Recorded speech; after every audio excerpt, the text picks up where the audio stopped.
On the 14th morning, Diane Mercer stood in the Missouri heat and watched everything she had built begin to come apart. The excavator sat 30 feet away with its hydraulic arm hanging limp and useless, the way a broken wing hangs on a bird that will never fly again.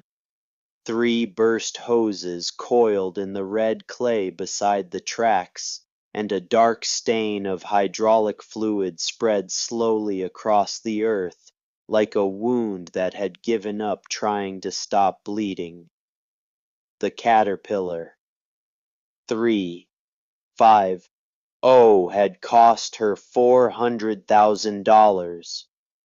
It weighed 40 tons.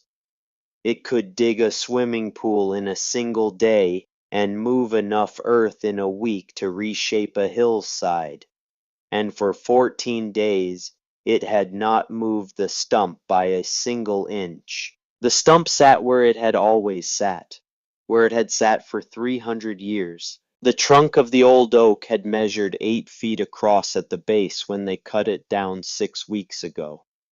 The loggers had taken 2 full days to bring it down, specialized equipment, a professional crew, careful work. The tree itself had gone quietly enough turned into lumber that was probably sitting in a sawmill somewhere right now, waiting to become the kind of custom furniture that rich people put in houses they rarely used. But the stump remained. The root system spread 40 feet in every direction, thick as telephone poles near the center, branching and rebranching into thousands of smaller tendons that gripped the Missouri clay the way a drowning man grips a rope. This tree had been growing since before the American Revolution. Its roots had spent 3 centuries claiming this particular piece of ground as their own, becoming something that did not understand the concept of surrender, something that had weathered drought and flood and ice storms and the slow turning of seasons longer than anyone alive could remember. It was not going to move because Diane Mercer needed it gone. She understood that now in a way she had not understood 2 weeks ago when she had stood in this same spot and told her crew it would take an afternoon. Her phone buzzed in the pocket of her jeans. She pulled it out and looked at the screen. Dennis Crowell. She turned it face down and slid it back into her pocket without answering. Let me tell you about Diane Mercer because the situation she was standing in that July morning did not come out of nowhere. It came out of 20 years of decisions, some brilliant and some catastrophic, and the particular kind of pride that grows in a person who has clawed their way up from nothing and cannot quite allow themselves to believe the climb might end. She had started on her father's crew at age 19, swinging a framing hammer on residential projects in the smaller towns of central Missouri. Her father, Carl Mercer, was a builder of the old school, the kind of man who could read a set of blueprints the way other men read newspapers, who knew by the sound of a nail going in whether the stud behind the drywall was solid or rotted, who could look at a foundation and tell you inside 5 minutes whether the contractor who poured it had known what he was doing. Carl never went to college. He learned everything he knew from men who had learned it from men before them, a long chain of practical knowledge passed through calloused hands and patient instruction. Diane absorbed all of it. By the time she was 25, she was running crews that included men twice her age. By 30, she was the site foreman on projects that other contractors submitted bids for and lost. She had a gift that her father recognized and could not entirely explain, a way of seeing a problem, whole of understanding not just what needed to be done, but in what order, at what cost, by when, with what margin for error. She thought in systems the way some people think in words, everything connected to everything else, every decision downstream from the one before it. When she was 28, she married Dennis Crowell. Dennis was smart and charming and ambitious in a way that looked for the first several years like the same thing as drive. He had his own construction company, commercial work, mostly office buildings and retail centers, and the kind of institutional projects that came with steady government contracts and reliable payment schedules. Together, Mercer Crowell Construction became one of the larger residential and commercial builders in central Missouri. They were by any external measure a success story. The marriage lasted 14 years. The business partnership lasted 12. Diane would not talk about what ended the marriage, not then, and not later, not in any detail. What she would say when people asked was that she had confused shared ambition with shared values, and that by the time she understood the difference, it was too late to do anything except make the separation as clean as possible. The lawyers divided everything. Dennis took the commercial division, the established contracts, the client relationships that generated the steady income that made a business feel permanent. Diane took the residential division, some equipment, and a debt load that would have crushed a less determined person. She spent 2 years rebuilding. She took risks that scared her accountant and baffled her competitors. She bid on projects that other contractors passed over either because the margins were too thin, or the sites too difficult, or the timelines too aggressive. She financed equipment she could not quite afford, because she had learned, or thought she had learned, that the contractor with the most impressive machinery got the most impressive contracts. She drove a white Cadillac Eldorado convertible with Mercer Construction painted on the doors in gold lettering, and she brought clients to her job sites and showed them what modern equipment could do, and she spoke with the confidence of a person who had already won, even when the numbers on her balance sheet told a more complicated story. Have you ever put on a costume so completely that you forgot it was a costume? Have you ever decided, consciously or not, that the version of yourself the world needed to see was different enough from the version that went to sleep at night that you had to keep the two of them carefully separated? That is what Diane Mercer had done, and for 2 years it had worked well enough that she almost believed in it herself. Then came Deer Creek Estates. The project was her masterpiece, or it was supposed to be. 50 luxury homes on 5-acre lots in Callaway County starting at $500,000 each. A gated community with its own private lake tennis courts, a clubhouse designed by an architect from St. Louis. The kind of development that would establish Mercer Construction as something permanent, something that did not depend on any single contract or any single relationship to survive. The kind of project that would prove to the people in her industry who still sometimes looked at her with the particular skepticism reserved for women in fields that had been male for a very long time, that she did not need anyone's help to build something that mattered. She had borrowed $2.3 million to make it happen. The loan was secured against everything she owned. The terms were straightforward. Sell 15 homes from Phase 1 before October. 15 homes at $500,000 each meant $7.5 million in revenue, enough to retire the construction debt fund Phase 2 and establish the kind of financial cushion that would let her breathe for the first time in 2 years. The math was not complicated. The path was not complicated. All she had to do was execute. The entrance road was critical to everything. It curved gracefully through a stand of mature trees, creating exactly the impression Diane wanted when buyers drove in for the first time. Money, privacy, nature preserved but tamed the sense that someone with genuine taste had thought carefully about every detail. The design called for the road to pass within feet of where the old oak had stood. The tree itself had been removed on schedule, the stump had not. She had looked at that stump 6 weeks ago and seen a problem that would take an afternoon to solve. She had been catastrophically wrong. The Caterpillar 3.5. Oh, was Diane's pride, and she understood now her vanity made physical.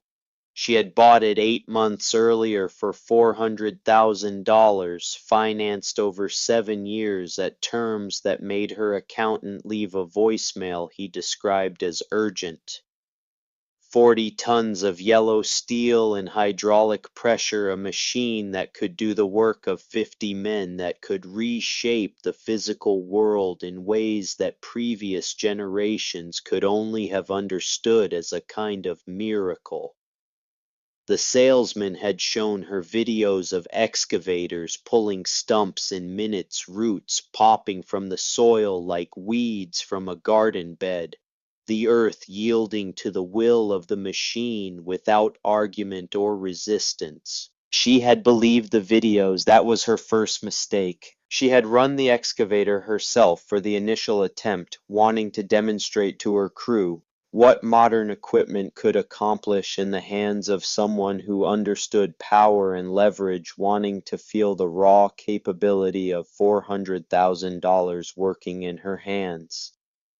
She had positioned the machine, extended the boom, wrapped the bucket around the base of the stump, and engaged the hydraulics with the confidence of someone who has never yet failed at the thing she is attempting. The stump did not move. She pushed harder. The hydraulic lines began to emit a high-pitched whine that any experienced operator would have recognized immediately as the sound of pressure building beyond rated capacity. She should have backed off. Any competent operator would have disengaged before something broke. Diane was not a competent operator. She was a builder who understood heavy equipment in theory, who had been around these machines for 20 years without ever quite mastering them, who believed in the way that people who have succeeded at many difficult things sometimes believe that determination could substitute for skill. The first hose blew at 3:47 in the afternoon. The sound cracked across the construction site like a rifle shot. Hydraulic fluid sprayed in a pressurized arc across the machine, across the stump, across the designer jeans that cost more than most of her crew made in a week. The excavator's arm dropped the bucket, striking the stump with a metallic clang that sounded to Diane like the particular sound of failure. She had fixed it. She had tried again. A second hose blew 30 minutes later.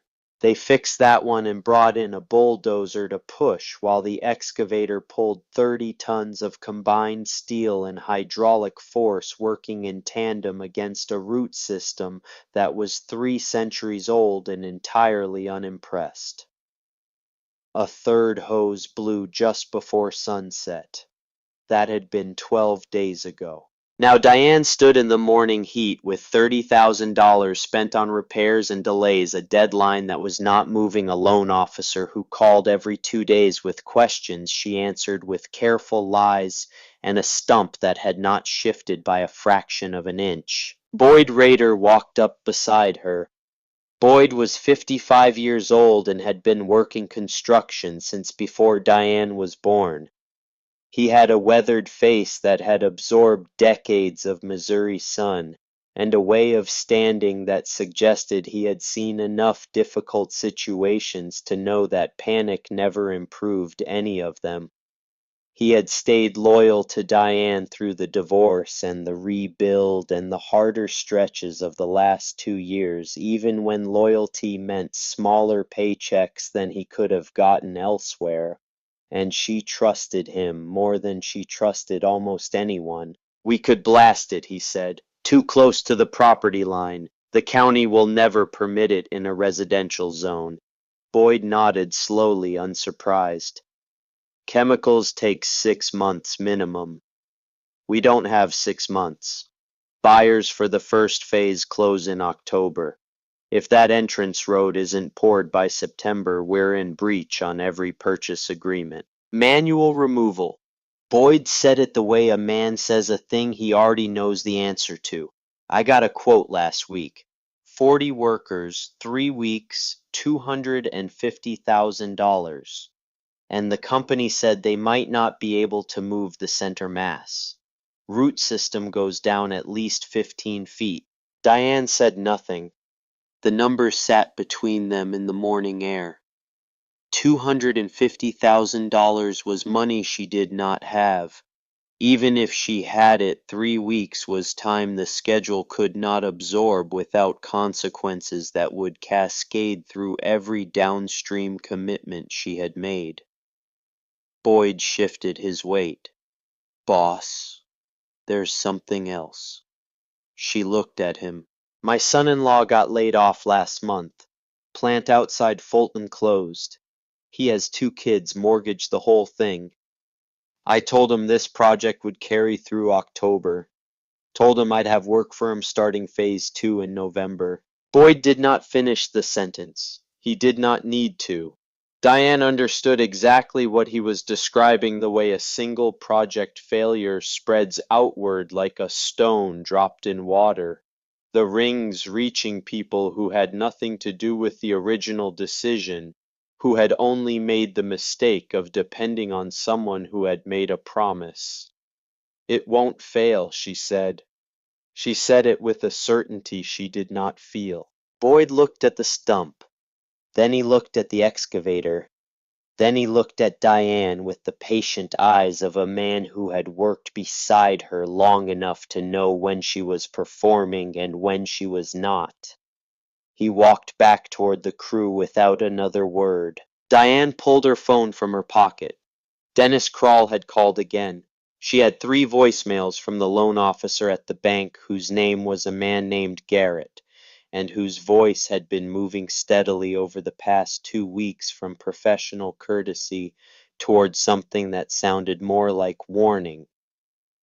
She had a message from the St. Louis architect asking about a timeline for the clubhouse foundation, a message from a tile supplier asking about a payment that was 10 days past due, a message from her real estate agent who had 2 potential buyers asking about the entrance road and whether it would be finished before their scheduled walkthrough. She stood in the Missouri heat and did not answer any of them. What most people did not know, standing at the edges of Diane Mercer's life and watching what looked from the outside like a capable woman managing a complicated situation, was how close to the edge she actually was. The math of her position was not mysterious, but it was merciless. She needed to sell 15 homes. She needed the entrance road finished to sell the homes. She could not finish the entrance road until the stump was gone, and she was out of conventional options for removing the stump. That night, after the crew went home, Diane sat in her car in the driveway of her house in Fulton and did not get out. The lights were on in the kitchen. Through the window she could see the silhouette of her daughter Petra moving around the table, books spread across the surface, the architecture drafting tools that Diane had bought her for her birthday arranged in a neat line along the edge. Petra was 16 and had decided at age 12 that she wanted to design buildings, and she had been working toward that goal with a focus that reminded Diane so completely of herself at the same age that it sometimes stopped her breathing. Petra believed her mother was building something permanent. She believed that the project her mother had staked their security on was going to succeed because her mother had said it would, and because she had not yet lived long enough to accumulate sufficient evidence that determination alone could not guarantee outcomes. Diane sat in the car and looked at the kitchen window and thought about that. She took out her phone. She found the number for Dennis Krall and held her thumb over the call button for a long moment, maybe 30 seconds, maybe longer. He would answer. He would be gracious about it. That was his particular gift, the ability to be gracious at exactly the moment when graciousness felt most like a knife. He would tell her his crew could handle the stump removal. He would tell her not to worry about the cost. He would handle it quietly. He would say, as if the favor were purely personal, as if it had nothing to do with the leverage it would give him, the story it would let him tell for the next 20 years, about the time he bailed out his ex-wife's company because she bought equipment she didn't know how to operate and backed herself into a corner she couldn't get out of alone. Diane turned her phone face down on the passenger seat. She looked at the kitchen window for another minute. Then she got out of the car and went inside. The next morning she was back on the site at 6:30. The crew arrived at 7. The stump sat where it always sat, patient and immovable in the morning light, roots gripping the red clay with a permanence that made Diane feel standing 20 feet away with a cup of coffee going cold in her hand that she was in an argument with time itself. It was Boyd who heard it first. He turned toward the access road that connected the construction site to the county highway and tilted his head slightly the way a man tilts his head when he hears something he cannot yet identify but recognizes on some level deeper than conscious thought.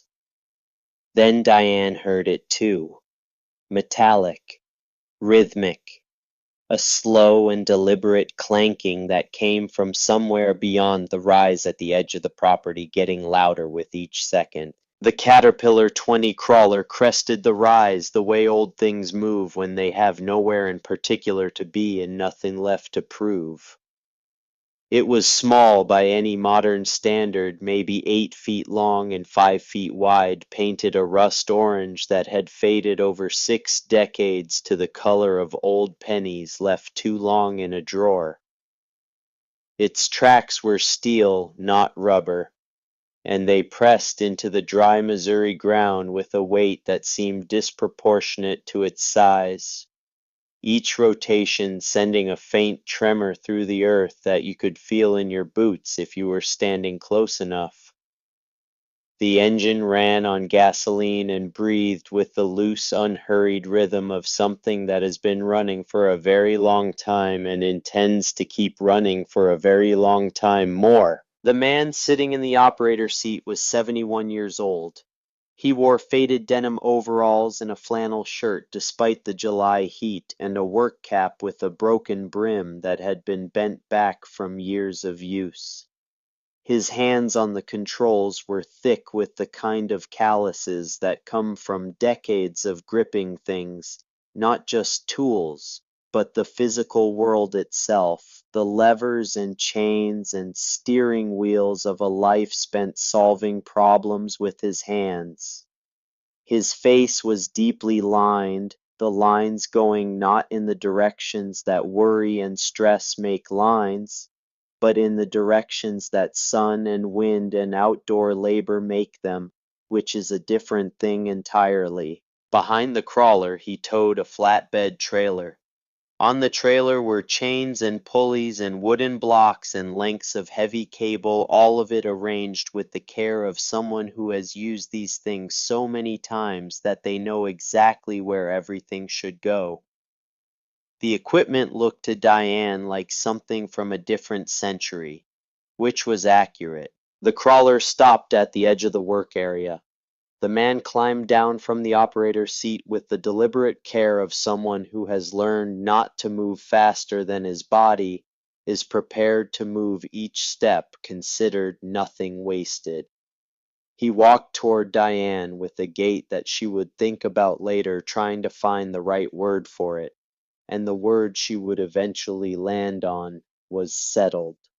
He walked like a man who was entirely settled in his own skin, who had nothing to demonstrate to anyone, and was therefore completely free to simply be wherever he was. "Morning," he said.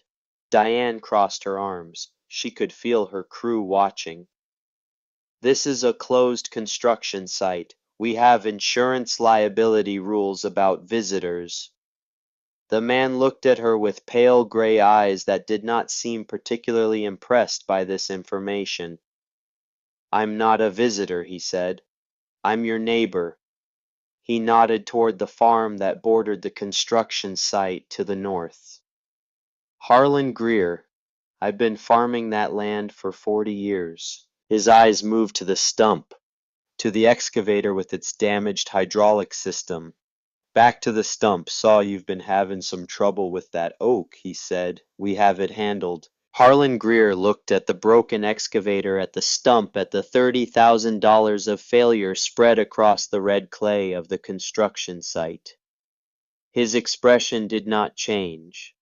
It showed neither judgment nor amusement, only a kind of patient assessment, the look of a man reading a situation the way other men read maps.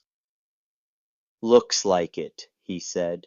The laughter started in Diane's chest before she could stop it. Not the warm laughter of someone who finds something genuinely funny, but the harder, sharper laughter of someone who is running on 2 weeks of stress and sleepless nights and has just been handed an easy target. Is there something you needed, Mr. Greer? Thought I might be able to help. He said it simply without elaboration, the way someone states a fact that does not require decoration. You thought you might help. Diane pointed at the crawler sitting 20 yards away, at the rust-orange machine that looked like a museum exhibit about the Depression era. That machine, she said, weighing maybe 2 tons. About that. My excavator weighs 40 tons. My bulldozer weighs 30. Together they could not move that stump a single inch. She shook her head, the laughter in her voice now carrying something harder than humor. And you think that antique is going to do what $400,000 of modern equipment couldn't manage? The crew had stopped working. Some of them were leaning on tools. Others had moved closer to here. Diane could feel their attention the way you feel heat from a fire. Harlan Greer did not respond to the laughter. He did not rise to it, did not show any reaction to it, except perhaps a slight stilling. The way a man goes still when he is listening to something that does not require a response. He was looking at the stump.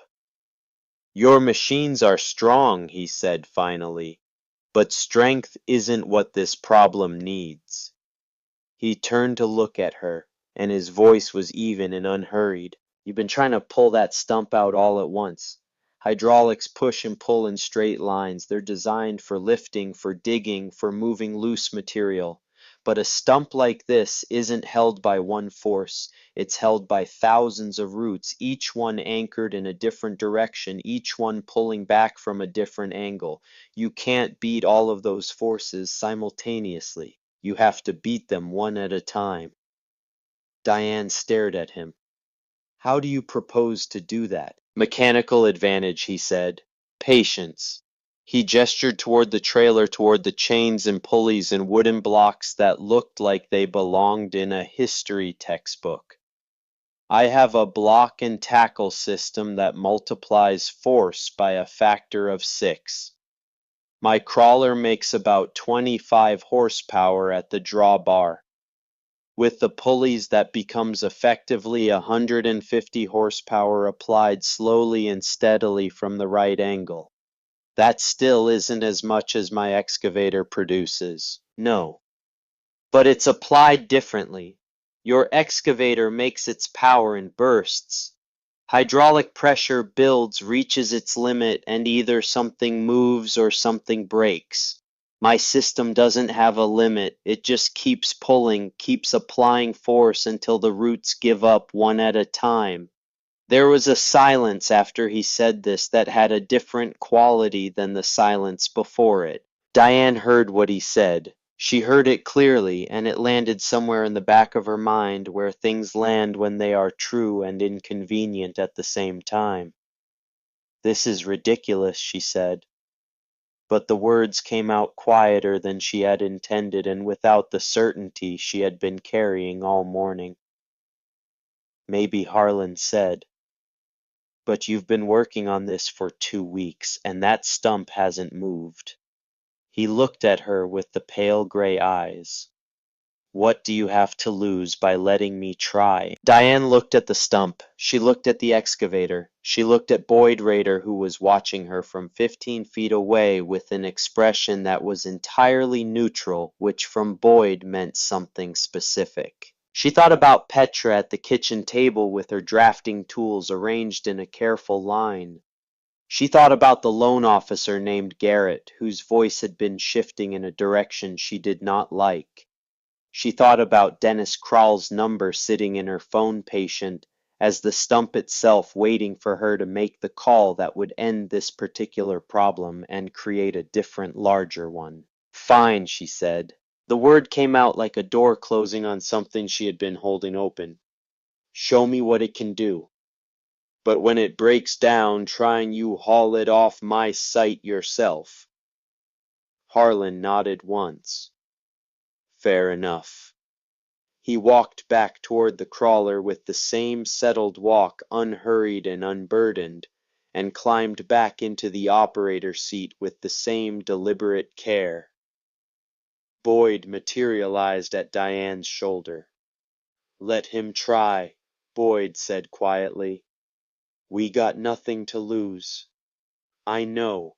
She said it with an edge, then softened it. I know. She walked back to her Cadillac and got in and closed the door against the heat.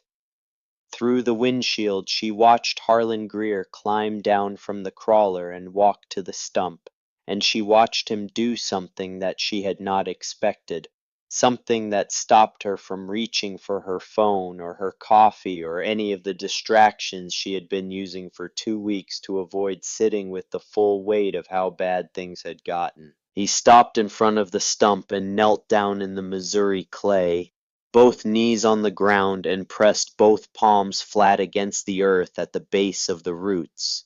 He held them there without moving. He was not doing anything that Diane could identify as productive. He was not measuring or marking or attaching equipment. He was simply kneeling in the dirt with his hands pressed to the ground, and he was staying there, and the staying was deliberate. Not the absence of action, but a kind of action in itself. Boyd had followed Diane to the car and was standing a few feet away. From across the construction site, they could both see the old farmer kneeling in the dirt with his hands flat on the earth. What is he doing? Diane asked. Reading it, Boyd said. Diane looked at Boyd. Reading it, Boyd said again. The roots, the depth, the direction they run. He's finding out what he's dealing with before he tries to deal with it. Diane looked back at Harlan kneeling in the dirt. She thought about the 2 weeks she had spent attacking the stump with the largest equipment she had never once, doing what Harlan Greer was doing right now, never once stopping to understand the problem before trying to overpower it. She opened her notebook, the leather-bound planner she kept for project timelines and cost tracking. She wrote, "Read it before you pull it." Then she sat back and watched the old farmer, who was still kneeling in the Missouri clay with his palms pressed flat against the roots of a 300-year-old oak tree, reading something in the earth that Diane Mercer, with all her equipment and all her ambition and all her 2 decades of building things, had never learned how to read. The morning sun climbed toward its apex.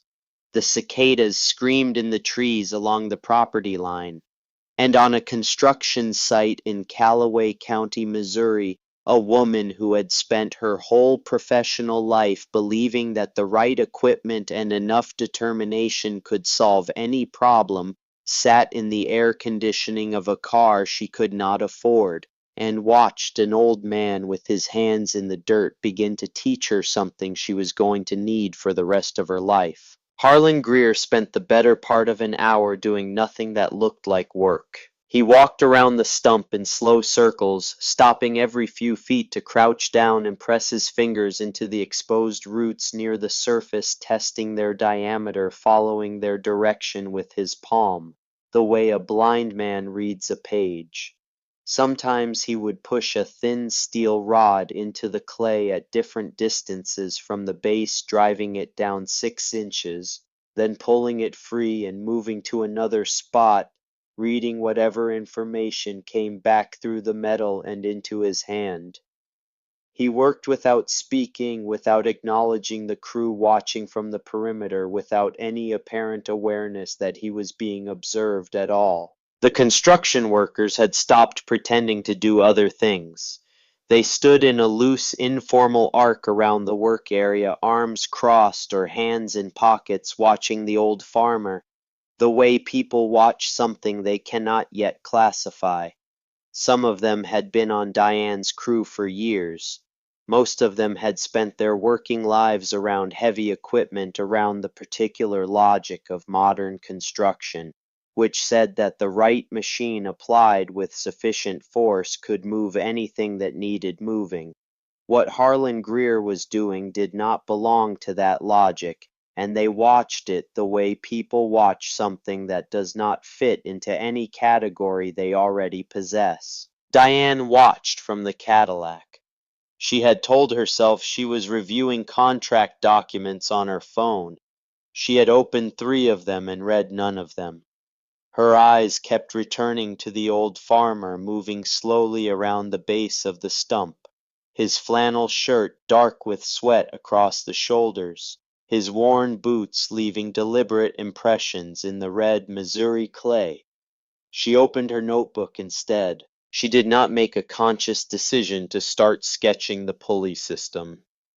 Her hand simply began moving across the page the way hands sometimes move when the mind is working on something it has not yet brought to the surface. She drew what she could see from the trailer 6 pulleys of varying size chains of different weights, the wooden blocks that would serve as anchor points in the ground.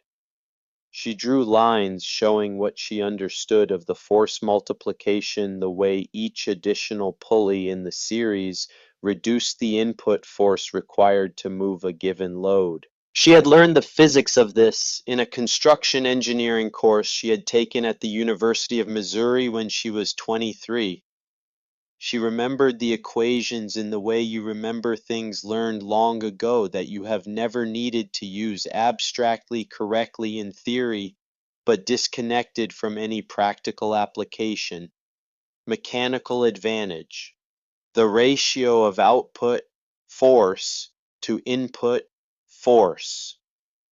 The principle that a simple machine could allow a smaller force to move a larger resistance, provided you were willing to trade force for distance, provided you understood that there was no free energy in the universe, only different ways of applying the energy you had.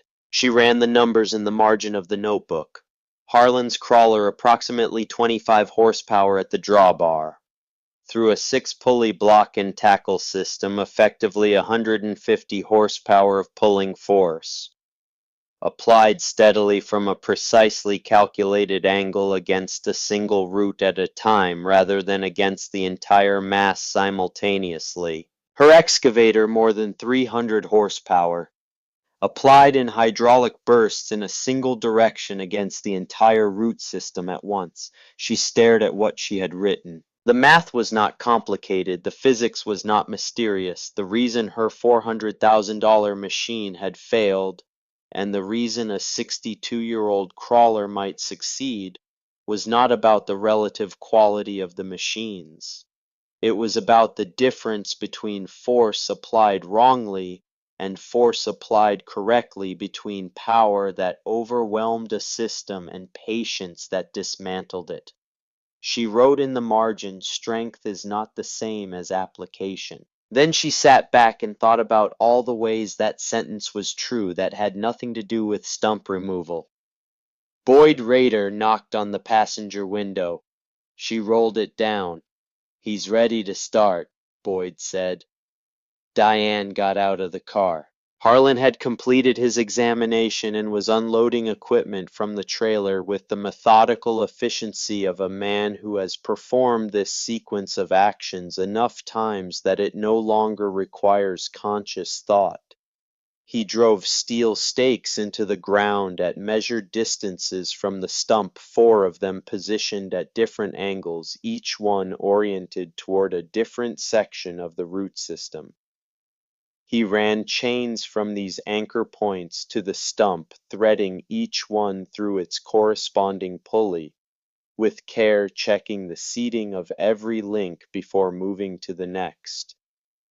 When he finished the arrangement, the stump sat at the center of a web of chains and cables, each line running to a different anchor point, each angle calculated to apply force against a specific portion of the roots rather than against the whole. A younger worker on the crew, a man named Cody, who had been with Mercer Construction for about 8 months and who was the kind of person who asked questions that other people had already given up asking, walked over to where Harlan was connecting the final chain to the crawler.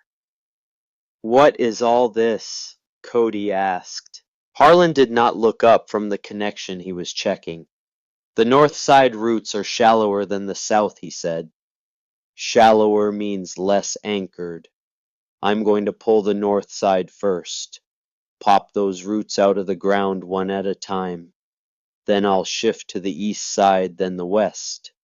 The south side will come last, and by then the stump won't have anything left to hold on to." Cody looked at the arrangement of chains and pulleys, trying to work out the geometry of it. "How long will that take?" Harlan straightened up and looked at the sky, then at the stump with the expression of a man doing a calculation that involves too many variables for precision, but whose experience has given him something better than precision. "If nothing breaks," he said, "maybe 4 hours." Cody laughed. The sound carried across the construction site. "Ms. Mercer's been at this for 2 weeks." Harlan looked at him without any particular expression. "Ms. Mercer's been fighting the whole stump at once," he said. "I'm going to take it apart piece by piece." He climbed back onto the Caterpillar 20 and engaged the clutch. "Now let me tell you what happened next, because it happened slowly, and slowly is the only way it could have happened, and the slowness is part of what made it matter."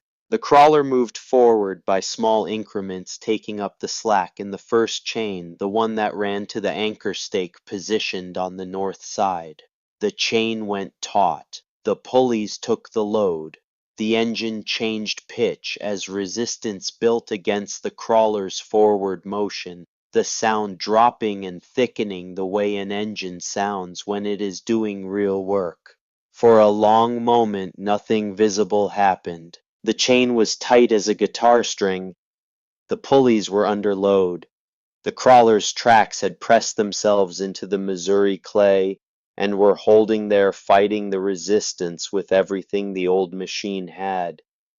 But the stump did not move, and the roots did not move, and for 20 or 30 seconds, the entire system was simply a demonstration of opposing forces in perfect static balance. Diane watched from 20 feet away.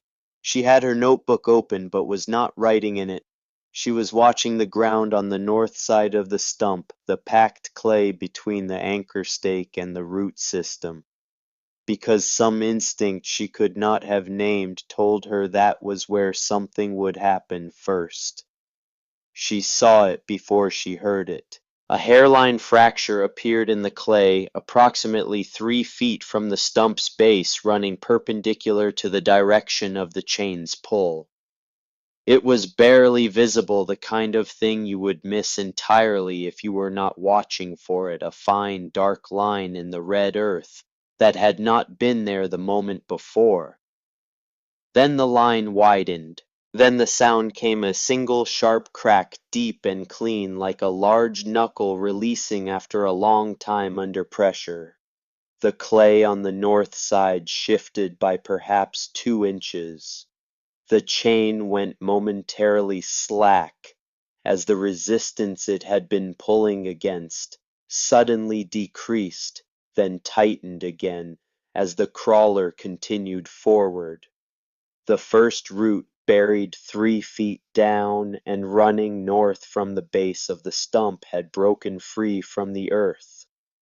The construction site went absolutely silent. Not the comfortable silence of people quietly working, but the arrested silence of people who have witnessed something unexpected and are still processing whether it was real. Cody, standing at the edge of the work area, had stopped laughing. The men who had been leaning on their tools were standing upright now, their full attention on the stump and the old crawler and the chain that had just accomplished in 10 minutes what 40 tons of modern equipment had not managed in 2 weeks. Diane Mercer walked out of the Cadillac's shadow and did not realize she had done it until she was already standing in the morning sun. Harlan did not celebrate. He did not look around to see who had noticed. He disengaged the clutch, climbed down from the operator's seat with the same deliberate care he brought to every movement, walked to the chain arrangement and repositioned the first chain to the next attachment point, slightly east of where it had been aimed at the second route, in the sequence he had mapped during his examination. Then he climbed back up and began again. Boyd Rader appeared at Diane's elbow. "Is it working?" she asked. The words came out quietly, almost tentative, in a register that Boyd had not heard from her in the 2 years he had worked for Mercer Construction. Not the voice she used with clients or contractors or loan officers, or the ex-husband who called at inconvenient times. Something under all of that. "Yes, ma'am," Boyd said. "It is." They stood together and watched Harlan Greer break the second route. This one took 12 minutes. The crack in the clay came in the same way, the hairline fracture appearing first, then the widening, then the deep, clean sound of something that had been held for a very long time finally releasing. The stump did not move visibly, but something in the set of it changed some quality of its relationship to the ground it sat in, as if it had shifted from absolute certainty to something fractionally less than that. "How is this possible?" Diane said. "My excavator makes 10 times the horsepower." Boyd was quiet for a moment, watching Harlan reposition the chain for the third pull. "He's not using horsepower," Boyd said finally. "He's using leverage. That's the same thing." Boyd shook his head slowly. "No, it isn't. Your excavator applies force in one direction all at once, like trying to open a locked door by pushing on it harder and harder until either the lock breaks or the door frame breaks or your hydraulic hoses break." Boyd nodded toward the web of chains and pulleys. "George is working the hinges, taking the door apart piece by piece so that by the time he gets to the lock there's nothing left for the lock to hold." Diane was quiet for a moment. Then she opened her notebook and wrote, "Working the hinges." The third root broke at 11:47 in the morning. The fourth followed 20 minutes after that. Harlan moved around the stump's perimeter with the same unhurried efficiency, repositioning his equipment with precision, checking every connection before applying load, never rushing and never pausing longer than the work required. By the time he had finished the north side 6 roots broken over the course of 90 minutes, the stump had shifted visibly. Not much. Perhaps an inch of tilt toward the south, which was the side with the deepest roots, and therefore the side that would come last. But it was movement. After 2 weeks of absolute impervious stillness, the 300-year-old oak was beginning to surrender. Diane had moved away from the Cadillac entirely by now. She stood at the edge of the work area with her notebook, sketching angles and writing observations, trying to capture not just the mechanical process but the thinking behind it. The particular intelligence that had looked at a problem everyone else was trying to solve with force, and had understood that force was not what the problem required, She was so absorbed in this that she almost missed Boyd walking over to stand beside her again, and almost missed the quality of his voice when he spoke. "Boss," he said, and there was something different in the way he said it. Not the steady, neutral Boyd Raider of the construction site, but something older, something that had been sitting with him for a while before he decided to say it out loud. Diane looked up from her notebook. "My father had a John Deere," Boyd said. "Old Model B from the late 40s. He ran it until I was in my 20s. When I was about 16, I told him it was junk. Told him we should sell it for scrap and get something newer. He looked at me for a long moment, and then he said, 'Son, this machine is older than you, and it will still be working long after you are gone.'" Boyd paused. His eyes were on the crawler on Harlan repositioning the chain for the east side of the stump. "I thought he was just being cheap," Boyd said. "Thought he was making a virtue out of not being able to afford new equipment. I didn't understand what he was actually saying until much later." "What was he actually saying?" Diane asked. "That the value of a tool isn't in what year it was made, it's in whether it was built for the right purpose and maintained by someone who understood it." Boyd looked at his hands for a moment. "That John Deere is still running on my brother's farm. My father has been gone for 11 years. Diane looked back at the stump at the inch of tilt that had not been there 2 hours ago. Her phone buzzed in her pocket. She pulled it out. A text message from Dennis Krall. She read it. "Heard about your situation. Offer still stands. Just say the word." She held the phone for a moment, looked at Harlan Greer, who was wrapping the chain around a root on the east side of the stump with the same methodical care he had brought to every previous step. Looked at the excavator sitting useless 30 feet away, the machine she had mortgaged her future to own and had not known how to operate well enough to protect its own hydraulic lines. She put the phone back in her pocket without responding. It was the first time in 2 years that she had ignored a message from Dennis Krall without spending the next 30 minutes rehearsing what she would say to him when he followed up.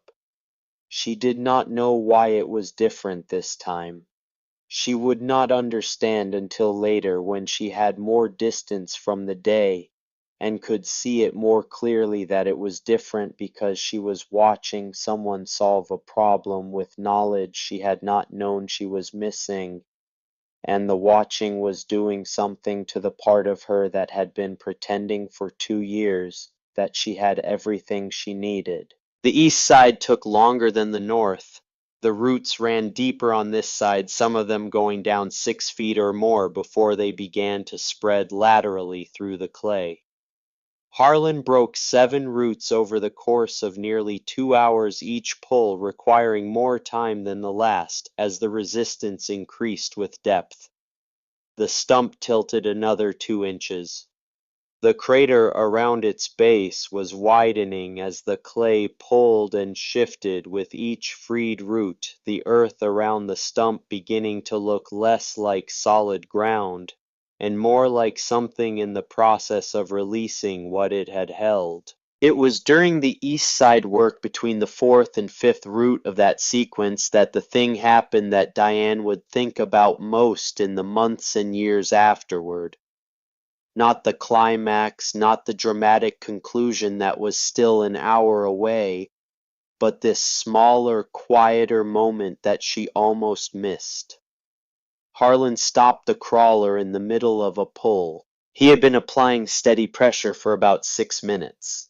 The chain tight, the pulleys under load, the crawler's tracks pressed into the clay and holding, and then without any visible reason, without anything breaking or failing, he simply stopped, disengaged the clutch, let the tension go out of the chain, climbed down from the operator's seat. He walked to the pulley arrangement and began examining it link by link, moving his hands along the chain with slow attention. Diane watched him. The crew watched him. Nobody spoke. He found it in the third pulley from the anchor stake. A crack in one of the chain links, barely visible, the kind of stress fracture that forms when metal has been under repeated high load, and the crystalline structure of the steel begins to fail from the inside out. You would not see it from a distance. You would not feel it unless you were moving your hands along the chain with the specific intention of finding it. But it was there, and if the chain had continued under load, it would have failed, and when a chain under that kind of tension fails, the stored energy releases in a direction you cannot predict, and people can be hurt. Harlan carried the damaged link to his trailer and returned with a replacement section from a coil of spare chain that had been sitting on the flatbed since he arrived. He fitted the replacement with unhurried competence, checked the connections on either side of it, and walked back to the crawler. Diane realized she had been holding her breath. She looked at her excavator. She thought about whether she had ever in 2 weeks of attempting to remove this stump walked around her equipment and checked each connection and each fitting and each hydraulic line with her hands feeling for damage before it became failure. She thought about whether she had ever in her professional life treated preparation as a form of action rather than as a delay before action. She wrote in her notebook, "He brought spare chain. He knew something might fail before it failed." Then underneath, "I never planned for failure. I planned for success and left no room for anything else." Harlan climbed back onto the crawler and continued. The west side took another hour and 40 minutes. 14 more roots, the clay on this side harder and drier than the east, which meant the roots had grown differently, spreading more laterally and less deeply, creating a different kind of resistance that Harlan adjusted for by changing his anchor point angles and reducing the speed of his pulls. He made these adjustments without explaining them to anyone, without consulting anything external, drawing entirely on the knowledge that had been built into him over decades of doing this work on this kind of soil in this particular corner of Missouri. Cody had stopped moving entirely. He was sitting on an overturned bucket at the edge of the work area, elbows on his knees, watching Harlan work with an expression that had moved a long way from the laughter of that morning. 2 of the other crew members had pulled out their phones and were filming. Not for any purpose they could have articulated, but because something was happening that their instinct told them they might want to remember. Boyd stood beside Diane and said nothing. He had said what he needed to say. Now he was simply watching, and his watching had the quality of a man who is seeing something confirmed that he had long suspected but had not been in a position to demonstrate. The stump now tilted at roughly 20 degrees toward the south. It sat in a crater of disturbed earth, the clay around its base broken and churned from the work of the morning, the exposed roots on 3 sides either severed or pulled free from the ground. What remained was the south side, the oldest roots, the ones that had been in the ground the longest and had gone the deepest and had had the most time to make themselves permanent. Harlan climbed down from the crawler for the last time before the final pull. He walked to the stump and crouched beside the south-facing base, pressing his hand against the clay, the same way he had at the beginning, reading whatever the earth was still telling him. He stayed like that for perhaps 2 minutes. Then he stood and walked to his trailer and pulled out the largest chain Diane had yet seen, links the size of a grown man's fist forged from steel that looked older than anything else on the site. "This is the main pull," he said. More to himself than to anyone else. "Deep roots are all that's left. One steady pull should do it." He wrapped the chain around the center mass of the stump, not around an individual root, but around the stump itself, the connection point that everything else ran through. He ran it through the final pulley arrangement and connected it to the crawler with the same methodical care he had given to every previous step. The crew moved back instinctively. Nobody asked them to. They simply felt the moment and responded to it the way people respond to things that are about to matter. Diane did not move back. She stood at the edge of the crater and watched. She was aware in a way that she had not been aware of anything in a long time of the specific details of the moment, the smell of turned earth and machine oil and the particular green smell that cut clay releases when it is exposed to air, the sound of the cicadas in the trees along the property line, the way the morning light had shifted to afternoon light and was coming in now at a lower angle that made the disturbed earth around the stump look almost golden, the weight of the notebook in her left hand and the pen still in her right. She was aware of how much she had not been paying attention for how long. Harlan engaged the clutch and moved the crawler forward by small degrees, taking up the slack in the massive chain, letting the pulleys load gradually rather than snapping the system under sudden stress. The chain rose from the clay, shedding dirt as it tightened, and the pulleys creaked under a load that was different in magnitude from anything they had carried that day. The crawler's engine deepened to a register Diane had not heard from it before, the sound of an old machine being asked for everything it had. The steel tracks pressed themselves into the Missouri clay and held. The chain went rigid. The pulleys held their load. For a long moment nothing happened, and then the ground spoke. Not a crack this time, not the clean, sharp sound of a single root releasing. Something deeper and less precise, a sound that seemed to come from several feet underground, a groaning and a grinding and a tearing. That was the sound of 3 centuries of connection between a tree and its earth finally irrevocably ending. The stump moved. Not quickly. Not the way things move in movies with sudden drama and visual spectacle. It moved the way the earth itself moves, slowly and with enormous weight.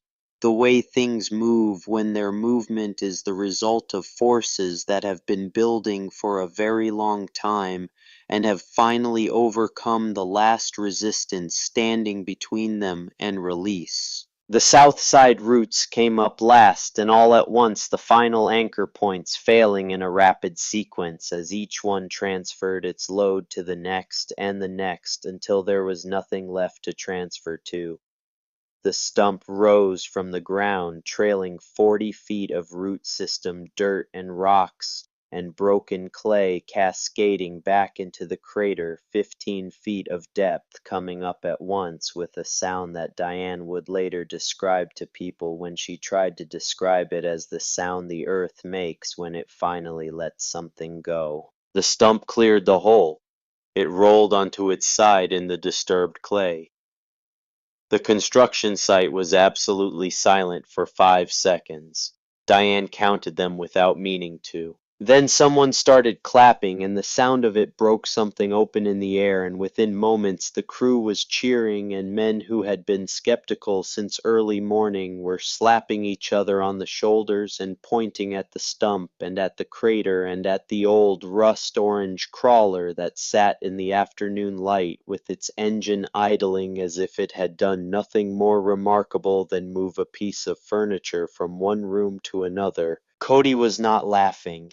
He was standing with his hands at his sides, looking at the hole in the ground with an expression that belonged to someone who has just watched their understanding of something fundamental change in real time and has not yet caught up with the change.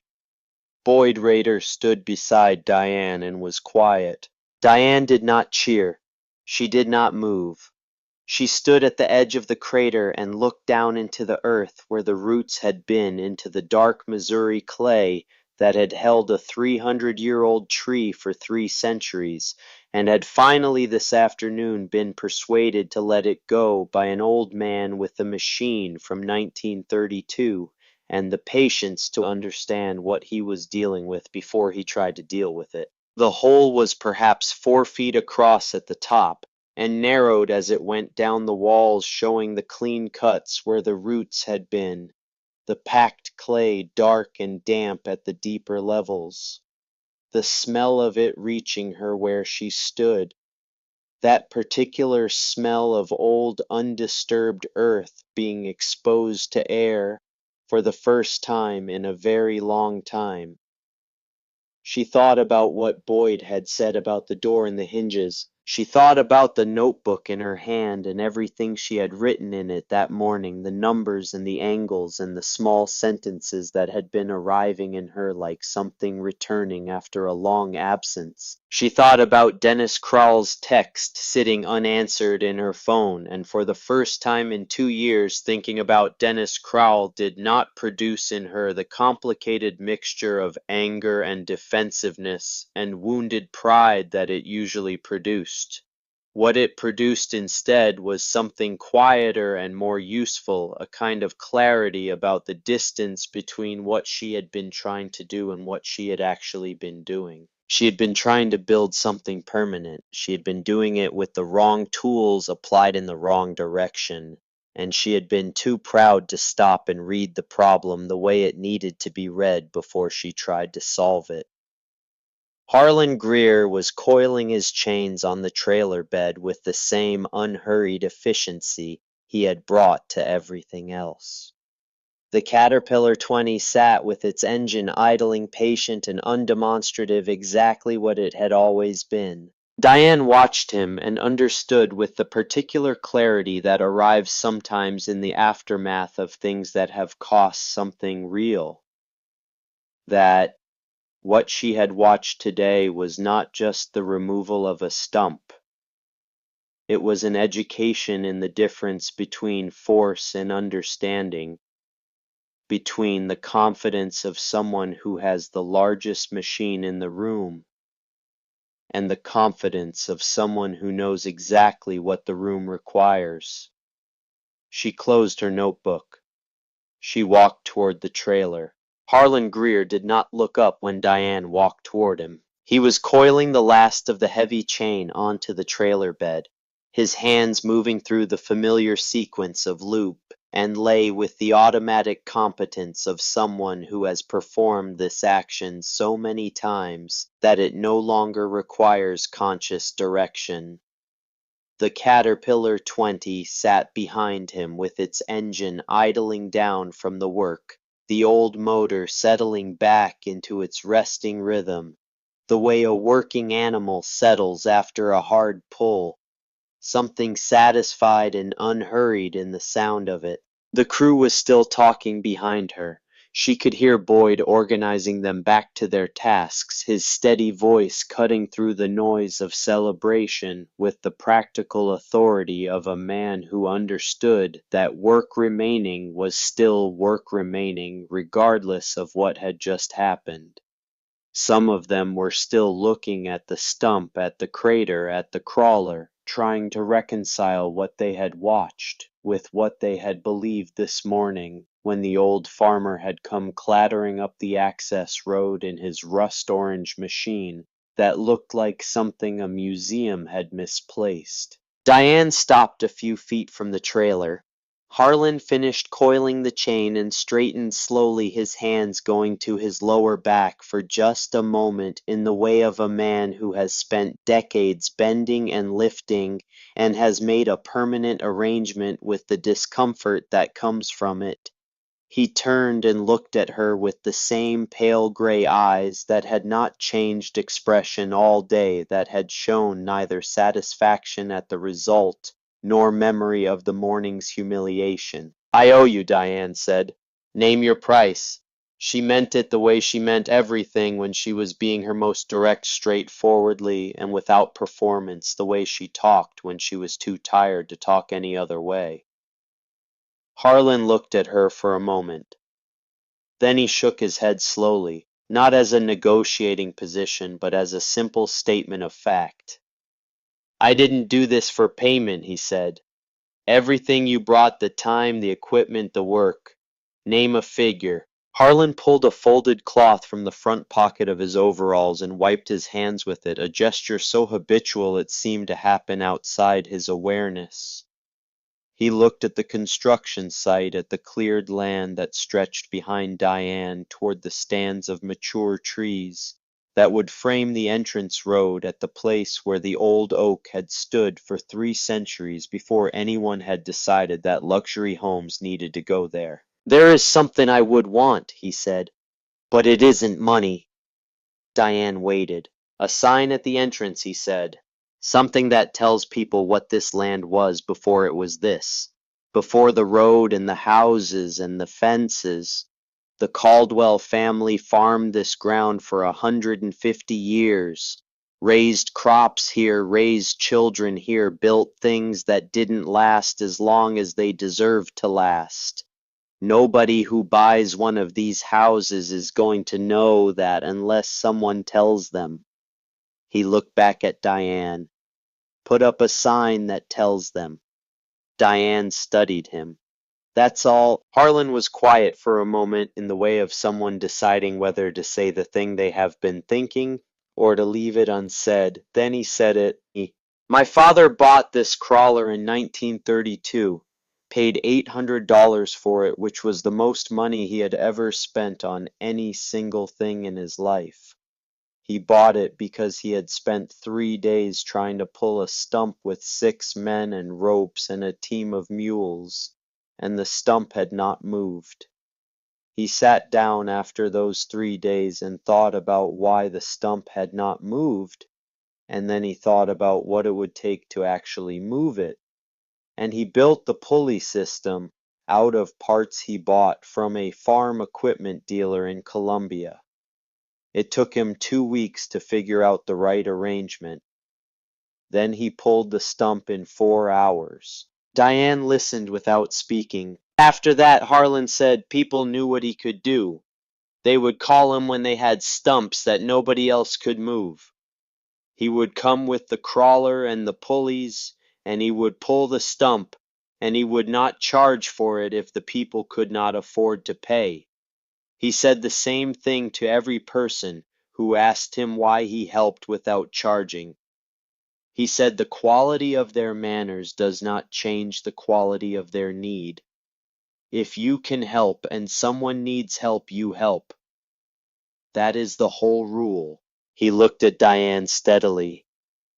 "One of those people called him junk in front of his hired hands," he said, "before my father had even gotten off the crawler. Called the machine a relic, and said the man driving it should go back where he came from. My father pulled the stump anyway. Did it the same as always. Refused the money the same as always." Diane felt the weight of this land on her. "I said something like that to you this morning," she said. "You did. I said it in front of my entire crew." "You did," Harlan said again, without inflection, without accusation, simply confirming a fact that they both already knew. "And you helped me anyway. My father taught me that the measure of a man is not how he is treated. It is what he does when he is treated poorly. He could have gone home after what that farmer said to him. Nobody would have faulted him. But he would have known what he had done, and that was what mattered to him." He looked at the crawler for a moment with something that was not quite sentiment, but was in the territory of it. "I try to be the man he was. Some days I am closer to it than others." Diane stood in the afternoon light and felt something shift in her chest, that she could not have named precisely, something that had been held at a particular angle for a long time and was now slowly beginning to find a different position. "Put up the sign," Harlan said. "Make it something that lasts. Something that people will still be reading 20 years from now when none of us are around to explain it." He picked up the last coil of cable from the ground and set it on the trailer. "That is all I want." He climbed onto the Caterpillar 20 with the deliberate care that was characteristic of everything he did, each movement considered and unhurried. He engaged the clutch. The crawler turned slowly on its steel tracks. the engine settling into its traveling rhythm, and Harlan Greer drove back across the construction site toward the access road, without looking back, the empty flatbed trailer rattling behind him on the packed clay. Diane watched until the crawler disappeared over the rise, until the sound of the engine faded below the noise of the cicadas and the distant traffic on the county road. Boyd appeared at her elbow. She did not speak for a moment. Neither did he. Then Boyd said quietly, "He's something, isn't he?" "Yes," Diane said. "He is." She stood there a moment longer, looking at the hole in the ground where the stump had been, at the overturned root mass lying on its side in the disturbed clay, at the afternoon light slanting across the construction site and catching the upturned earth in a way that made it look almost like something being offered rather than something being excavated. Then she took out her phone and called the bank. Garrett answered on the second ring, his voice carrying the particular professional wariness of a man who has been trying to reach someone for 2 weeks and has developed a theory about why he cannot. "Ms. Mercer," he said. "The entrance road obstruction has been removed," Diane said. "We will pour the foundation Monday morning. The project is back on schedule." A pause. "How did you resolve it?" "I got help from someone who knew what he was doing," Diane said. Another pause, this one longer, the sound of a man recalibrating. "That is excellent news. We will need to see documented progress before we discuss the payment timeline." "I understand," Diane said. "The payment will be on time." She ended the call before Garrett could find another question to ask. She stood in the afternoon heat and thought about the first call she had made to Garrett 2 weeks ago, when she had told him smoothly and automatically that the situation was under control, that the obstruction would be cleared by the following Monday, that there was nothing to be concerned about. She had believed herself when she said it, or she had believed the version of herself that said things like that, the version that drove the white Cadillac and wore designer clothes to construction sites and never admitted even to herself when she was out of answers. That version of her had cost her $30,000 and 2 weeks and a great deal of the energy that fear requires when it is being managed instead of acknowledged. She opened her notebook to a clean page and began writing. She wrote for 40 minutes, standing beside the crater in the afternoon light, while the crew worked around her and Boyd kept the site moving with the quiet competence that had made him indispensable to her for 2 years. She wrote about what she had watched Harlan do and why it had worked. She wrote about the pulleys and the anchor points and the sequential approach to the root system. She wrote about what Boyd had said about the door and the hinges. She wrote about the spare chain on the trailer, about the deliberate inspection that had found the cracked link before it became a catastrophe, about the difference between a person who plans for success and a person who plans for the real world, which contains both success and failure in proportions that cannot be predicted in advance. And then she wrote something else, the thing that had been forming in her since she had stood at the edge of the crater and watched the roots come up, the thing that was not about mechanical advantage or pulley systems or any of the technical content of the afternoon. She wrote, "I have been trying to beat Dennis at his own game for 2 years. Bigger equipment, more impressive projects, more force. But that is not how you build something that lasts. You build something that lasts by understanding what you are actually building and why, and by being honest about what you know and what you do not know, and by being willing to ask for help before you have exhausted every other option and borrowed yourself into a corner." She read what she had written. Then she wrote one more line. The stump was never the problem. The stump was just the place where the actual problem became impossible to ignore. She closed the notebook. The next morning she made 2 phone calls she had been avoiding. The first was to a lawyer she trusted, a woman named Patricia Ogden, who had handled the divorce proceedings and who had been telling Diane for 18 months that she needed to restructure the loan arrangement on Deer Creek Estates before the terms became unmanageable. Diane had been avoiding this call because taking it would require her to admit in specific financial terms exactly how close to the edge she was, and she had been operating under the assumption that momentum and success would make the restructuring unnecessary before the question became urgent. It had become urgent.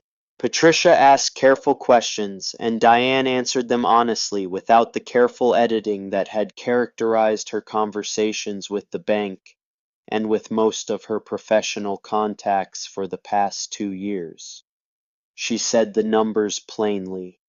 She described the situation plainly.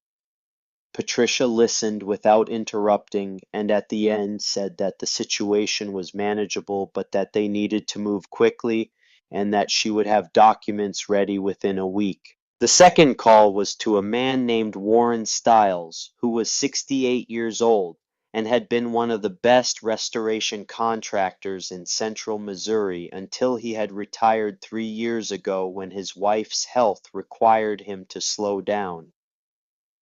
Diane had met Warren on a project 9 years earlier before the divorce, and had recognized him immediately as the kind of craftsman who appeared rarely in any trade, the kind who understood not just how to do the work, but why it was done the way it was done, who could look at a building from 1890 and tell you not just what was wrong with it, but what its builders had been thinking when they made the choices they made. Warren's wife had died the previous spring. Diane had sent flowers and a card. She had been meaning to call ever since. She called now. Warren sounded surprised to hear from her, then pleased, then interested when she described what she had in mind: restoration work on a historical property that had come available on the north edge of Callaway County, a farmhouse from the 1880s that had been in the same family for 4 generations until the last member of the family had died without heirs the previous year. The estate was being handled by a probate lawyer who had listed the property for sale and had received several offers from developers who wanted to tear it down and build something new.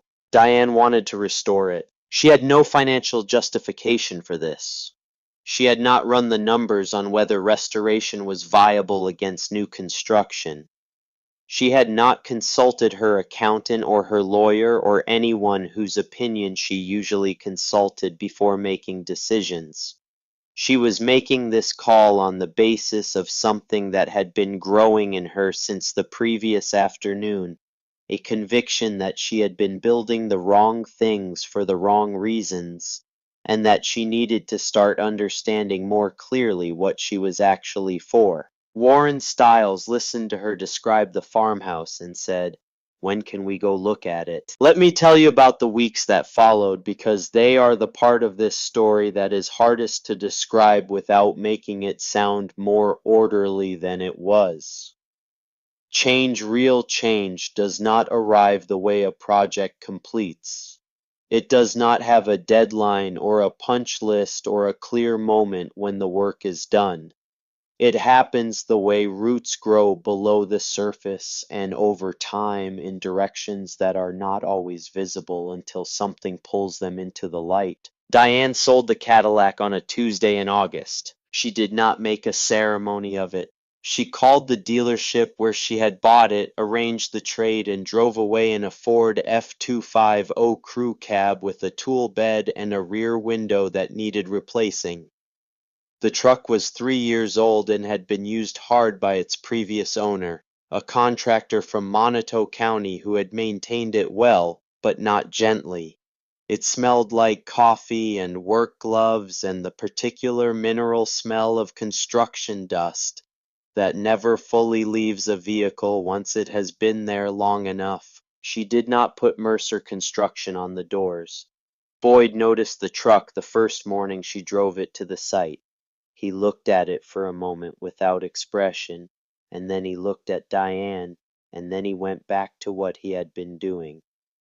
But later in the afternoon, during a break, he said to her, "My father drove a truck like that. Same color even." Diane said, "It felt right." Boyd nodded as if this made complete sense, which to him it did. The entrance road was poured that Monday as promised. The concrete cured over the following week, and the paving crew came on a Thursday and laid the asphalt, and by the following Monday the road curved through the stand of mature trees exactly as the original design had specified, creating the impression Diane had envisioned from the beginning. Money, privacy, nature preserved, and present the sense that someone had thought carefully about what arriving here should feel like.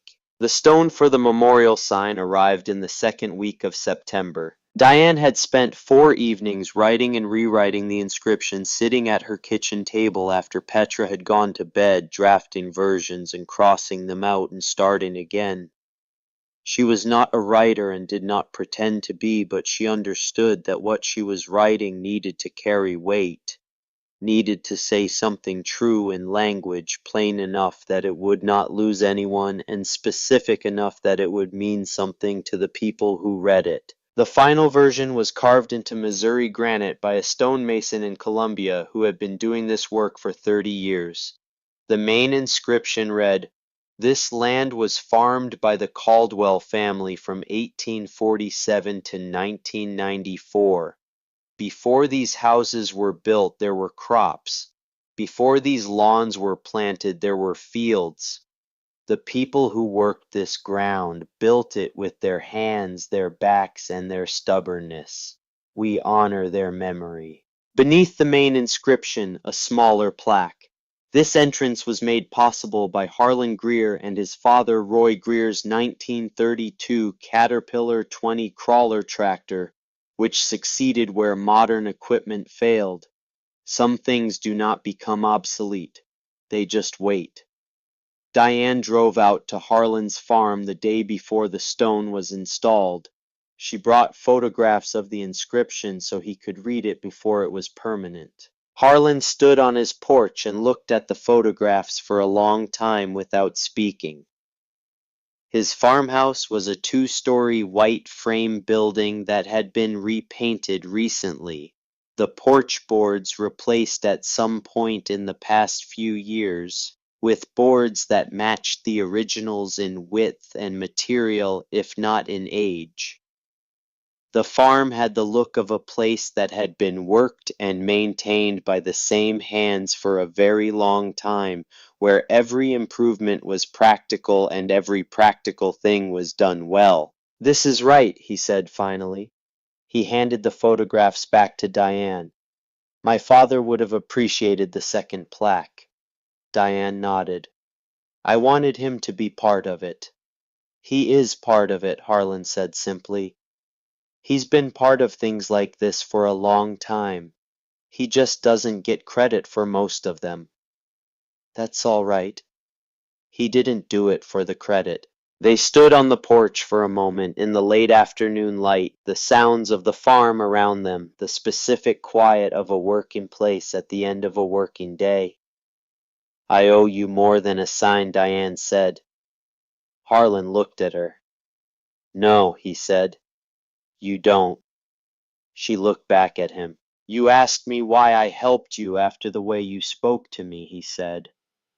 "I want to give you an answer because I think it's the part that matters." He looked out across his fields, the late crops still standing, the particular golden quality of Missouri light in the last days of summer laying itself across the ground. "My father helped people because he believed that ability created obligation. Not obligation to be thanked or obligation to be compensated, just obligation. If you can do something and someone needs it done, you do it. The quality of their gratitude doesn't enter into it. The fairness of the situation doesn't enter into it. You do it because you can and because someone needs it, and because that is what a person is supposed to do with what they have been given. He looked back at Diane. I helped you because I could, he said. That's the whole of it. The rest was just work. Diane drove back to the construction site in the October afternoon, the stone going in the next morning, the first phase of Deer Creek Estates 8 weeks from its completion deadline. The numbers looking for the first time since the project began, like they were going to be all right. She thought about what Harlan had said about ability and obligation. She thought about her father Carl, who had built things in Missouri for 40 years and had taught her everything he knew without once suggesting that the knowledge was hers to keep for herself. She thought about Boyd Rader's father and the John Deere that was still running on his brother's farm. She thought about Roy Greer, who had spent 3 days failing with ropes and mules and had responded to the failure by sitting down and thinking about it carefully until he understood it well enough to solve it. She thought about what she wanted to pass on. The memorial stone was installed on a Friday morning in October. Diane was there when the stonemason and his crew lowered it into the prepared foundation at the entrance to Deer Creek Estates, the words carved into Missouri granite settling into their permanent position beside the road that curved through the stand of mature trees into the development beyond. She stood at the entrance and read the words she had written. She thought this is more permanent than the houses. The houses will be renovated and remodeled and eventually torn down or rebuilt by people who do not know what stood here before them. But the stone will be here. The words will be here. Someone in 20 years or 40 years will pull into this development and stop and read these words and think for a moment about the Caldwell family and their 150 years on this ground, and think about a man named Roy Greer who sat down after 3 days of failure and thought until he understood what the problem actually required, and they will drive on knowing something they did not know before, that she thought was something worth building. Deer Creek Estates sold out its first phase in 3 weeks. 15 homes at $500,000 each. The buyers were from St. Louis and Kansas City and Chicago people who wanted land and quiet, and the particular quality of light that central Missouri has in the long afternoons of summer and fall. People who had worked in cities long enough to want something that felt like it had been here before they arrived. The entrance road made the impression Diane had intended from the beginning, and the memorial stone at the entrance made an impression she had not originally intended, but which she discovered was the thing that several of the buyers mentioned when they described why they had chosen this development over others they had looked at. It felt honest, one woman said, like someone built this place who actually thought about what it meant to be here. Diane called Patricia Ogden and arranged the restructuring of the loan that Patricia had been recommending for 18 months. She called Garrett at the bank and made the payment that was due on time with no drama. She called Boyd Rader and told him that his son-in-law should come in Monday morning to talk about Phase 2. She called Warren Stiles and told him she was moving forward on the Caldwell farmhouse restoration. She did not call Dennis Crowell.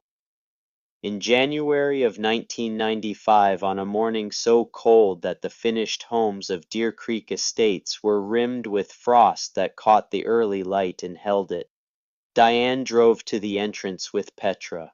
Petra was 16 and did not know the full story of what had happened in July. She knew that her mother had faced a difficult problem on the construction site, and that an older farmer from the neighboring property had helped solve it. She knew that the stone at the entrance was connected to this in some way. She did not know the details. They parked and walked to the stone.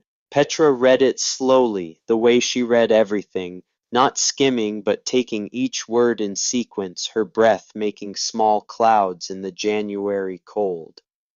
She read the main inscription, and then the smaller plaque beneath it, the one about Harlan and Roy Greer, and the 1932 crawler. When she was done, she stood for a moment looking at the carved words. "Who is Harlan Greer?" she asked. Diane told her.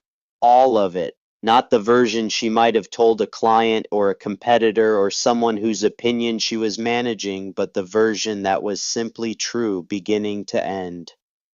The 14 days of failure, the $30,000 spent, the old farmer appearing on the access road with his rust-orange crawler and his trailer of chains and pulleys, the laughter, the words she had said in front of her crew, Harlan's face, which had shown neither hurt nor anger, only that settled patience. The morning of watching him work, the notebook, the first root breaking, the 5 seconds of silence after the stump came up. She told Petra about Roy Greer and the 3 days with ropes and mules. She told her what Harlan had said about ability and obligation. She told her about the spare chain on the trailer, the cracked link, the replacement made without announcement or drama as a matter of simple preparation. Petra listened the way she listened when she was genuinely engaged with something, with her full attention directed at the person speaking, not waiting for a pause in order to say what she was thinking, but actually listening, taking it in, letting it settle before responding. When Diane finished, Petra was quiet for a moment. Then she said, "So the man you laughed at saved everything." "Yes," Diane said. "And he helped you anyway." "Yes." Petra looked at the stone again. "I want to build things like that," she said. "The stone, no." She turned to look at her mother. "Things that tell the truth about where they came from. Things that don't pretend the land was empty before someone built on it. Things that make people think about what was here before them." She looked back at the inscription. That's what architecture is supposed to do, isn't it? It's supposed to hold memory.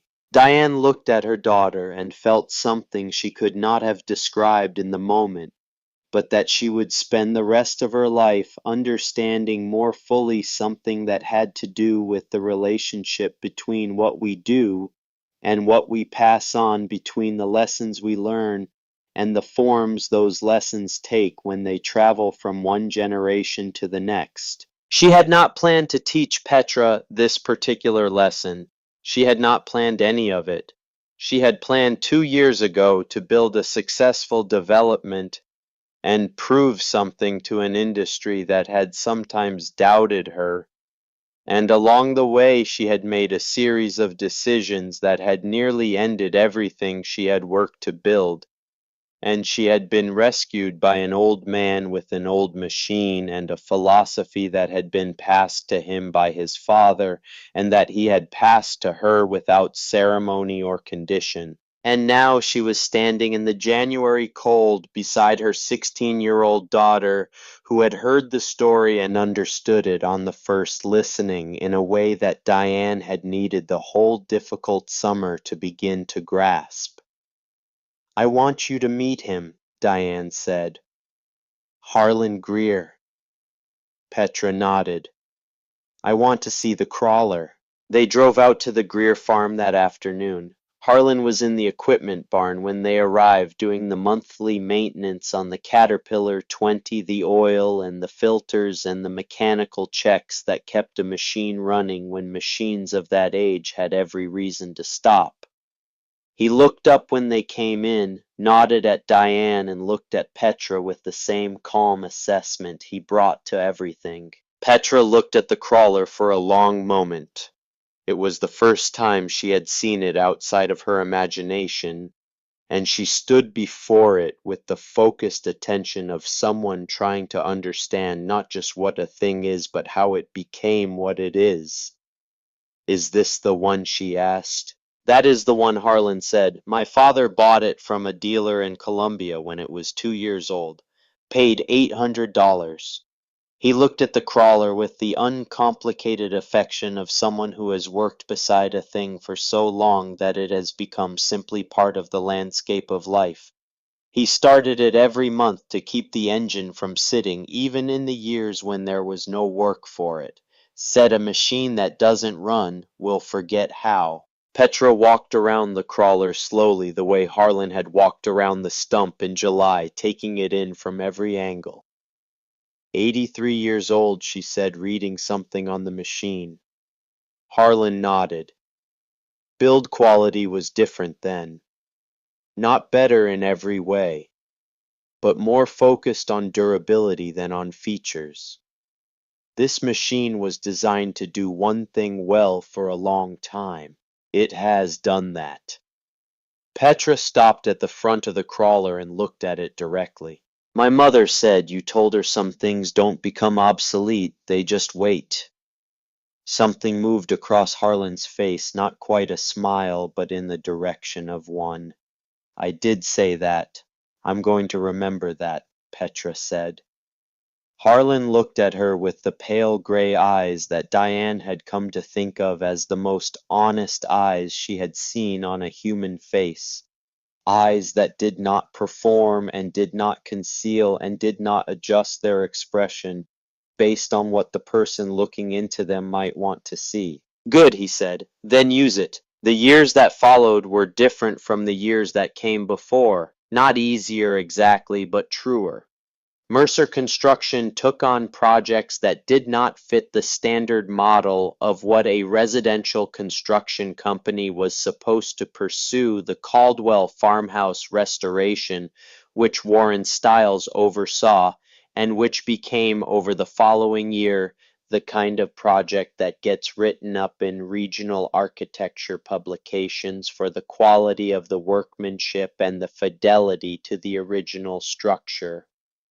A restored Victorian in Fulton, a mid-century farmhouse outside of Columbia that had been in the same family for 4 generations, and that the grandchildren wanted to preserve rather than sell. Diane hired older contractors alongside the younger ones, men in their 60s who remembered construction from before the era of complete hydraulic dependence, who understood leverage and physics and the principles that Harlan had demonstrated. She bought block and tackle systems from farm auctions and equipment estates, kept them in the Mercer Construction equipment shed alongside the modern hydraulic tools, and used them in situations where the modern tools were either inappropriate or too expensive to justify. She taught her crew to ask before they applied force to a problem whether force was what the problem actually required. She taught them the way Harlan had taught her, not through instruction, but through example, and through the kind of patient waiting that allows someone to figure out the lesson themselves. Boyd Rader worked with her until he retired at 62, and his son-in-law became one of the best finished carpenters on her crew, and the family threads of loyalty and craft and working knowledge that ran through Mercer Construction became one of the things that distinguished it from other companies doing similar work. Petra went to architecture school and came back. She had written her application essay about the stump and the crawler and what they had taught her mother and what her mother had taught her, and the essay had gotten her into the program she wanted, and she had learned everything the program had to teach her, and had come home knowing that the most important thing she had learned was not in the curriculum. Harlan Greer continued farming until his knees finally asked him to stop sometime in the early 2000s, when the accumulated years of crouching and kneeling and climbing had made those activities more costly than they had once been. He leased his fields to a neighbor's son who was expanding his operation, and he spent more time in his equipment barn and more time sitting on the porch watching the seasons move across the land that his family had worked for the better part of a century. Diane visited him every few months, usually bringing Petra when Petra was home. They would sit on the porch and drink coffee and talk about whatever was in front of them, the way people talk when they have run out of the need to impress each other and can simply be in the same place at the same time thinking out loud. In the spring of 2004, Harlan mentioned that his son Owen had been asking about the crawler, wanting to learn it, wanting to understand what it could do and how it did it. Good, Diane said. I told him it takes time, Harlan said. You can't rush the learning of something like that. You have to spend time with it. Let it teach you what it needs from you before you start thinking about what you need from it. That sounds like something your father said. Harlan looked at her. Probably was, he said. Most of the things worth saying have been said before. The memorial stone at the entrance to Deer Creek Estates was still standing when Harlan Greer died in the winter of 2006. Still standing and still being read because the development was full of families, by then children, who had grown up driving past it on the way to school and who had absorbed the words without necessarily registering them consciously, the way you absorb things that are always present in the landscape of your early years, not knowing you carry them until something later in life causes you to reach for what you were given and find it there. Diane was at the funeral. She sat with the Greer family, with Owen and his wife and their children, in the Methodist church in Fulton, where Harlan had been baptized and confirmed and married and had attended services for most of 8 decades. The church was full. 200 people or more, farmers and contractors and neighbors, and people who had driven 2 hours to be there because Harlan Greer had at some point done something for them or for someone they loved that they had not forgotten. When the pastor invited people to speak, Diane walked to the front of the church.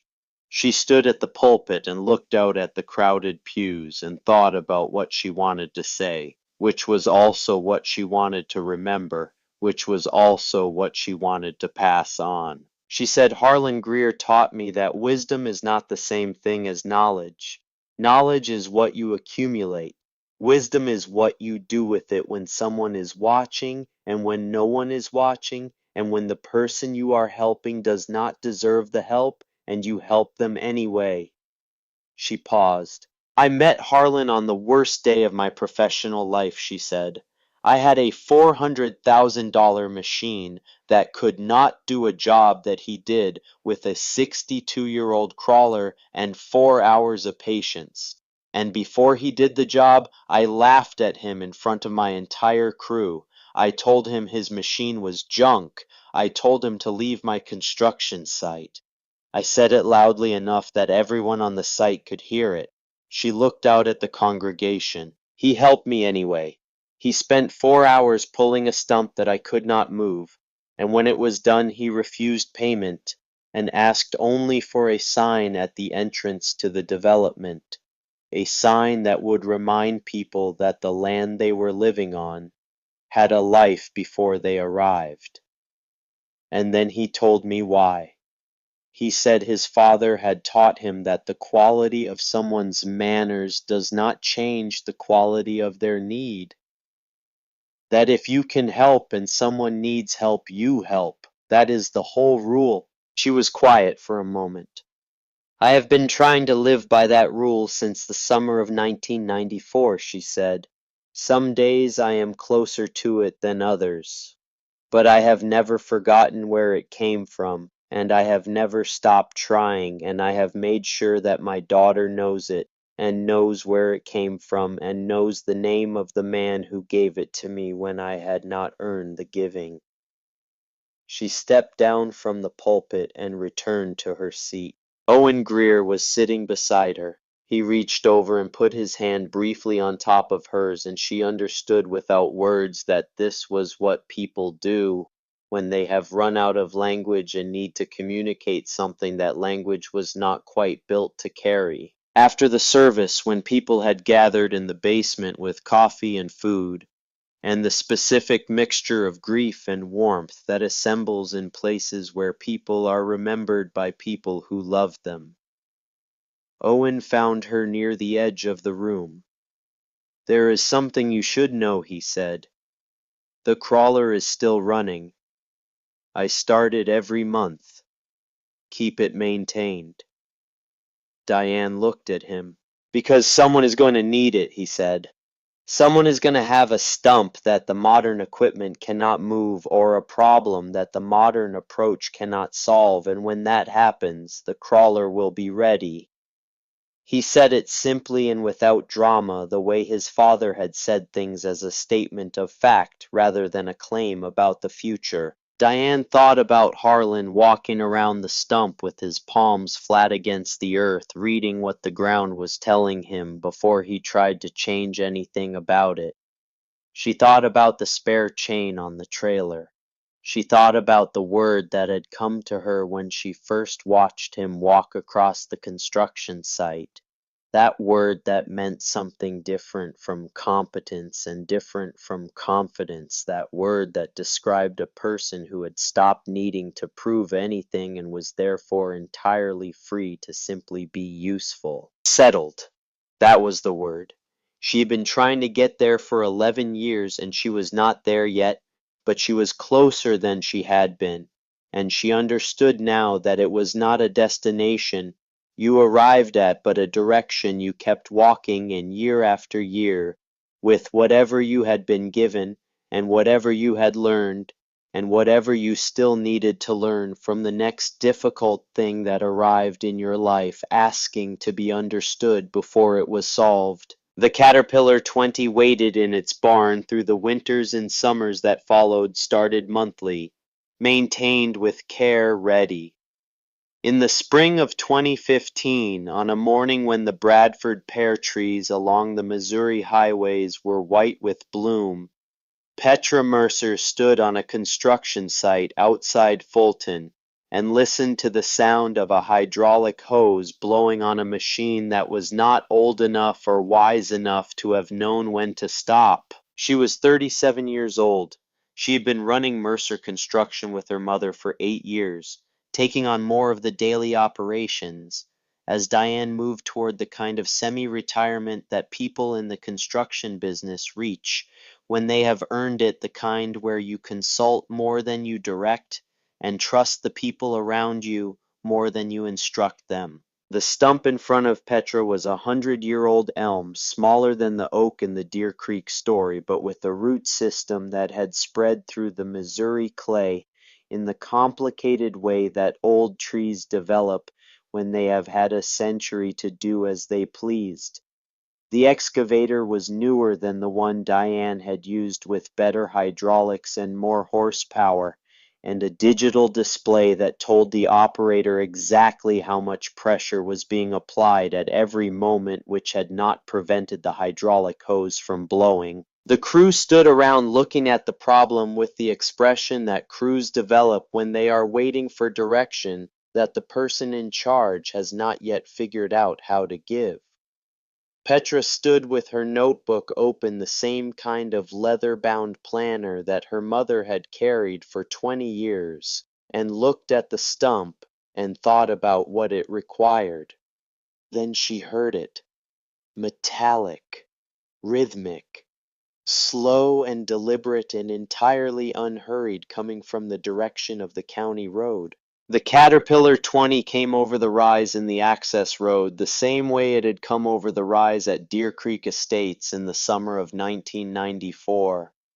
Rust orange and unhurried its steel tracks pressing into the Missouri ground with the weight of 83 years, its engine running with the loose, steady rhythm of something that has been running long enough to have found its permanent pace. Owen Greer was at the controls, in his 50s now, wearing faded denim and work boots, his face carrying the outdoor lines of a man who has spent his life doing useful work in Missouri weather.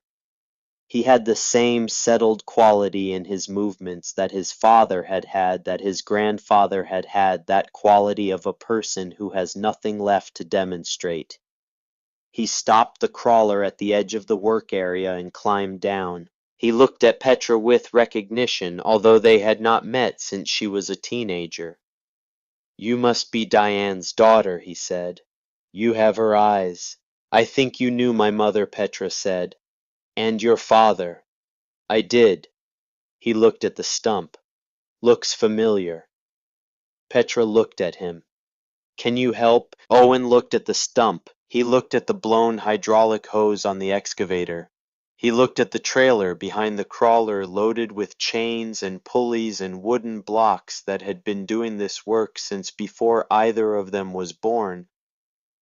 "Probably," he said. "But first, I want you to do something."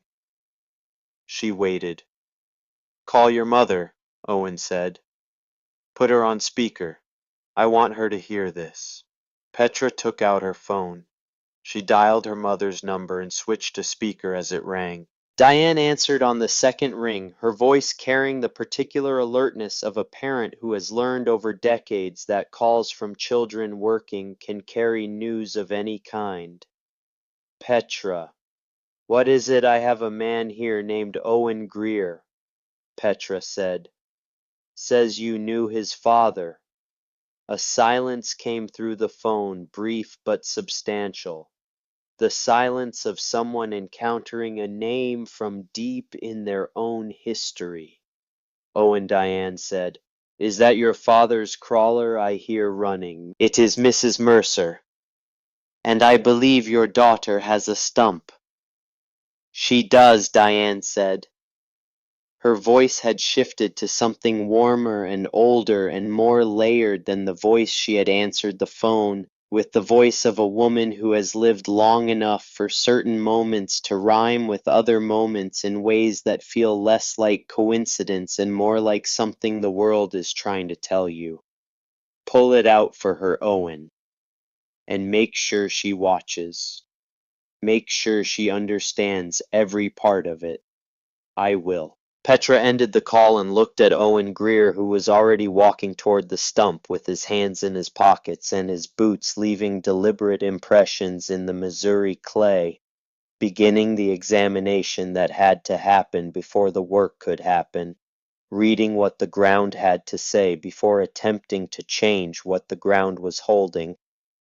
She opened her notebook. She uncapped her pen. She watched. Built in 1932. Designed to pull, still pulling, not because it is stronger than modern machines, not because its technology is superior or its specifications more impressive or its operator seat more comfortable, but because it was built for a different definition of better, not faster, not more powerful, not more impressive from a distance, just stubbornly, precisely, patiently effective at the one thing it was built to do in the hands of people who had learned what it required and had passed that learning on across generations, the way useful things get passed on, not through formal instruction, but through patient demonstration, through the accumulated example of people doing the right work the right way for the right reasons, and trusting that the watching was its own kind of teaching. Some things do not become obsolete. They just wait for the next person who needs to learn that patience is not the absence of action. That understanding what you are dealing with before you try to deal with it is not delay. That the most important preparation you can make for failure is deciding in advance that failure will not be the end of the effort, only the beginning of a better understanding of what the effort actually requires. The Missouri clay held the roots of the elm the way it had held the roots of the oak, the way it had held everything that had ever grown in it or been buried in it or stood on it with the patient permanence of something that has been here longer than the things it holds and will be here longer than the things that come to claim it. Owen Greer knelt in the clay and pressed both palms flat against the earth at the base of the roots. He held them there. He waited. He read.